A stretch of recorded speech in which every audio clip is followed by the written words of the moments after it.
సూర్యాపేట జిల్లా గరిడేపల్లి మండల కేంద్రంలో ఘోర రోడ్డు ప్రమాదం జరిగింది. లారీ ఢీకొని 4 మహిళలు చనిపోయారు. స్థానికంగా చామకూరి అనిల్ అనే వ్యక్తి పండగ చేస్తుండటంతో పుట్ట బంగారం తెచ్చేందుకు సమీప ప్రాంతానికి మేళ్ల తాళాలతో వెళ్లారు బంధువులంతా.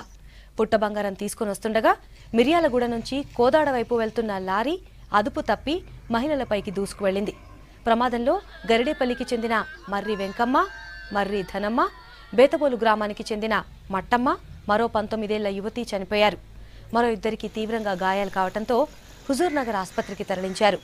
రోడ్డు ప్రమాదంలో 4 చనిపోవడంతో పండగ జరగాల్సిన ఇంట్లో విషాదం నెలకొంది.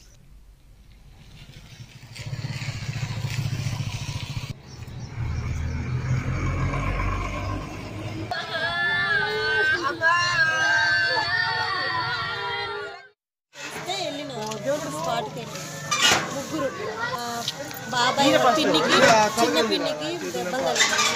ఖమ్మం తీసుకెళ్లారు. సీరియస్గా ఉందని చెప్పారు. తెలియదు. రోడ్ సైడ్ పూర్తిగా దిగేసినాం. పూర్తిగా లారీ అన్నాడు నిద్రపోయా.